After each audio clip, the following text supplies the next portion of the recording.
673 650, c'est le nombre de visas que le Canada a prévu donner aux nouveaux arrivants en 2025. Si tu veux immigrer au Canada, j'ai une très bonne nouvelle pour toi. C'est sûr que les autres t'ont découragé, c'est sûr que les autres t'ont dit laisse tomber. Mais moi, sur cette chaîne, dans cette vidéo, je te dis, ne laisse pas tomber ton projet. Malgré les turbulences, malgré les problèmes politiques, malgré tous les problèmes de logement qu'il y a au Canada, le Canada a prévu donner des visas cette année. Et toi qui regardes cette vidéo, tu auras ton visa cette année. Dans cette vidéo, je vais pas trop parler. Trop parler peut tuer. Je t'emmène sur le site du gouvernement du Canada. Moi, je suis la salle de presse. Je ne vous informe que sur le site du gouvernement. Je ne parle pas ailleurs. Ailleurs, ce n'est pas l'eau claire. Ailleurs, c'est le bruit pour rien. Alors que sur le site du gouvernement, c'est la source, c'est la vérité. Et je te mets dans la description le lien que tu peux toi-même vérifier. Qu'est-ce que je te partage concrètement dans cette vidéo? 1.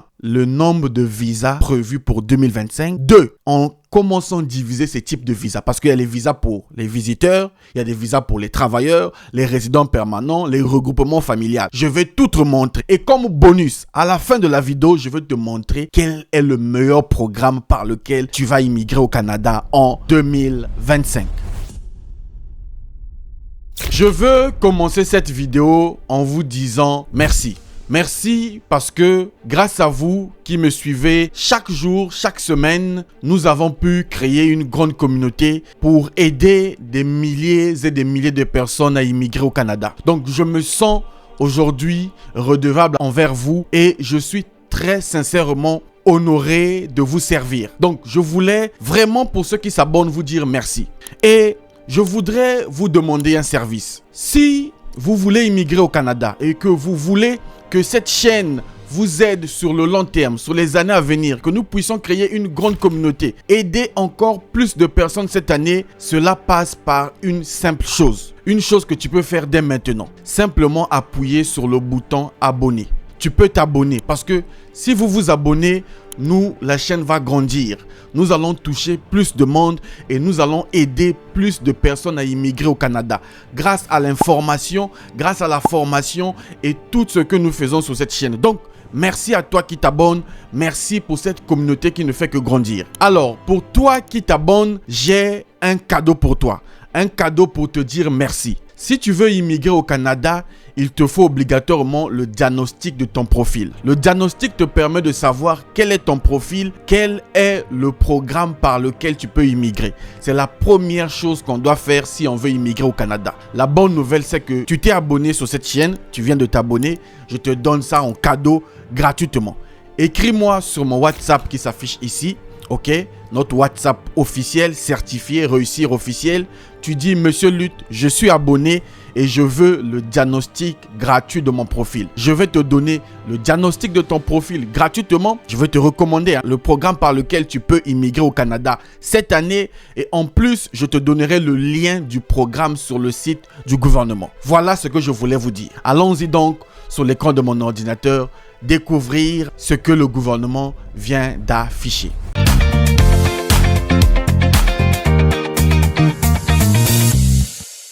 Les amis, on se retrouve sur l'écran de mon ordinateur. Comme toujours, vous le savez, la stratégie de Monsieur Lutte Nzengi, votre frère, la salle de presse, c'est de vous montrer l'information à la source. Parce que je juge que c'est utile pour vous. Ça vous permet d'avoir l'information depuis le site du gouvernement. Parce que j'aurais bien pu venir vous voir en racontant ma vie ou en parlant l'air, faisant des commentaires. Non, je suis un média qui vous donne l'information comme le gouvernement l'a dit. Donc il est spécial, il est important pour moi de vous montrer mon écran pour qu'on puisse lire ensemble.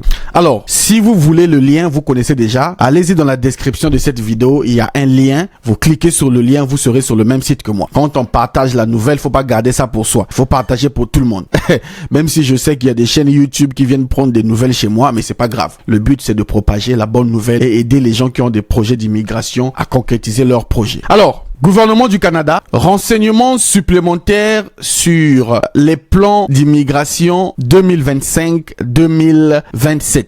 IRCC est heureux. Ils sont heureux. Ils sont heureux. Ils sont dans la joie. Quand on est heureux, on est content. IRCC est heureux de publier les détails des plans des niveaux d'immigration 2025-2027. Le plan des niveaux comprend des cibles et des fourchettes de résidence permanente dans les catégories d'immigration suivantes. La catégorie de l'immigration économique, la catégorie du regroupement familial, la catégorie des réfugiés et de personnes protégées et la catégorie des motifs d'ordre humanitaire et autres. Pour la première fois, le plan des niveaux d'immigration 2025-2027 comprend également des cibles de résidence temporaire pour les étudiants étrangers, les travailleurs étrangers temporaires, ce qui constitue une nouvelle approche holistique dans la migration gérée. Les résidents temporaires et permanents jouent un rôle clé dans le soutien de la croissance économique. Est-ce que vous avez entendu cette phrase? Toi, tu es important. Ne pense pas que c'est seulement toi qui as besoin du Canada. Le Canada aussi a besoin de toi. Si leur économie doit survivre, ils ont besoin de toi. Les résidents permanents et les résidents temporaires. C'est pas moi qui dis ça. Ils sont en train d'avouer ça sur leur propre site. Les résidents temporaires et les résidents permanents jouent un rôle clé dans le soutien de la croissance économique. La lutte contre les pénuries de main-d'œuvre et la contribution à la diversité des communautés de tout le Canada, y compris les communautés francophones en situation minoritaire hors le Québec. Là, le Québec, vraiment, on les gère plus. Le Québec, ils ont perdu les pédales, ils ont tout bloqué. On le laisse dans leur coin. On va chercher des opportunités ailleurs. Le Canada est grand. Bon, allons-y. Au cours des dernières années, le Canada a accueilli des nouveaux arrivants afin de soutenir l'économie et de répondre aux besoins du marché du travail. Au fur et à mesure, nous délaissons les mesures établies après la pandémie, il s'avère nécessaire de créer une meilleure harmonie entre les niveaux d'immigration de résidents temporaires et permanents et la capacité d'accueil des communautés. Le plan des niveaux d'immigration 2025-2027 mise sur une démarche pan-sociétale afin de répondre aux besoins des nouveaux arrivants et des Canadiens, notamment en procédant par des consultations auprès de ministères et d'organismes fédéraux, des provinces et des territoires, des municipalités, des peuples autochtones, d'intervenants, de communautés et de la population canadienne. En fait, le nombre que nous allons voir ici, il y a eu des consultations en amont pour voir combien on peut accueillir, combien on ne peut pas accueillir. Bref, si vous voulez lire tout ça, allez-y lire. Moi, je suis pas là pour lire à votre place. Allez-y lire par vous-même. Je vous ai mis le lien dans la description pour que toi, tu puisses lire. Il faut lire. Quelqu'un qui veut immigrer au Canada, quelqu'un qui veut aller s'installer au Canada doit être autonome. L'autonomie dans les démarches, l'autonomie dans la recherche d'informations. Donc,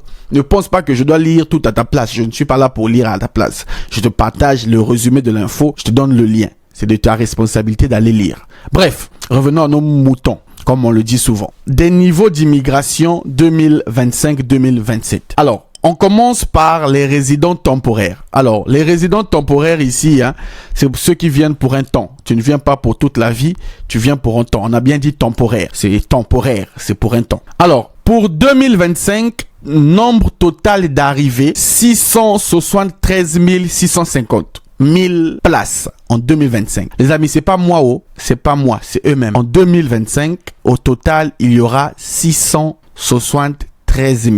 Il y a des travailleurs internationaux, il y a des travailleurs temporaires et il y a les étudiants. Donc, dans les résidents temporaires, on retrouve les travailleurs, on retrouve les étudiants. Si vous faites la somme, ça plus ça vous fait 673 000. Donc, si tu cherches un permis de travail pour les travailleurs étrangers temporaires, ou tu cherches les études, ou bien tu veux faire la mobilité internationale, sache que il y a la place. Il y a des visas pour 2025. En 2026 aussi, il y a la place. Ça, c'est 2026. Il y aura 516 600 au total. Les amis, vous voyez un nombre simple comme ça, c'est beaucoup, Et essaie de compter d'abord jusqu'à 500 000. Tu vas dormir, tu vas te réveiller, tu vas dormir, tu vas pas finir. Donc, il y a la place. Et je suis sûr que toi qui regardes, tu peux avoir ta place. 2027, il y a aussi la place. Il y aura 543 600 résidents temporaires qui vont arriver au Canada. Donc, à qui on va donner des visas. Ça, c'était les résidents temporaires. Venons voir maintenant les résidents permanents. Les résidents permanents sont différents des résidents temporaires. Si tu ne sais pas ça, faut suivre Monsieur Lutte. Parce que quand tu suis Monsieur Lutte, je t'apprends des choses.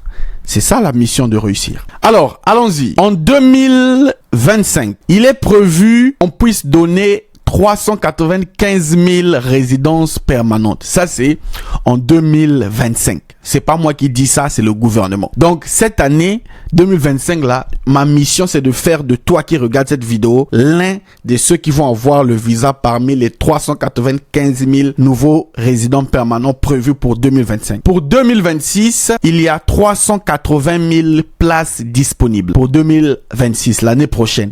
Et l'année sur prochaine, il y a 365 000 places. Tout est là, hein? C'est pas moi qui fabrique les infos, c'est pas moi qui leur donne les cibles. Moi, je partage que l'information.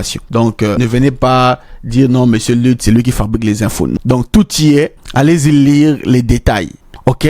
Maintenant, je ne peux pas tout lire. Je voudrais finir par vous donner un peu la différence entre un résident temporaire et un résident permanent. Déjà, comprends ceci. Un résident temporaire est différent d'un résident permanent. Un résident temporaire, c'est quelqu'un qui vient pour un temps limité. Dans les résidents temporaires, on retrouve 3 types de visas. On vient de voir 2 ici. Il y a les étudiants sont des résidents temporaires, les travailleurs sont des résidents temporaires et les visiteurs, ceux qui demandent les visas visiteurs, vous êtes aussi dans les résidents temporaires. De l'autre côté, nous avons des résidents permanents. Un résident permanent, c'est quelqu'un qui vient travailler mais aussi vivre sur le long terme pour une durée illimitée. Il a des avantages. OK, les mêmes avantages qu'un Canadien, à l'exception de quelques 2-3 points. Je ne vais pas dire ça ici, mais sachez ça. Donc, c'est différent. Et il y a plusieurs programmes qui donnent accès à la résidence permanente, comme Entrée Express, programme des candidats des provinces, le Canada Atlantique, programme d'immigration pilote pour les communautés rurales, programme pilote d'immigration pour les communautés francophones, regroupement familial, il y en a beaucoup de catégories. Maintenant, toi, comment faire pour choisir le programme? Dans tout ce qui est programme d'immigration, la première chose, c'est de connaître mon profil. Mon profil me permet de faire quel programme? Je suis éligible à quel programme? C'est une fois que tu connais ton profil, tu connais quels sont les critères de ton profil, tu peux aller choisir un programme qui te correspond. Et sur cette chaîne, c'est tout ce que je fais, vous montrer l'information. À vous de passer à l'action. Allez-y lire, il y a beaucoup de choses à apprendre là-dessus. Moi, je vous donne rendez-vous au prochain numéro. Salut!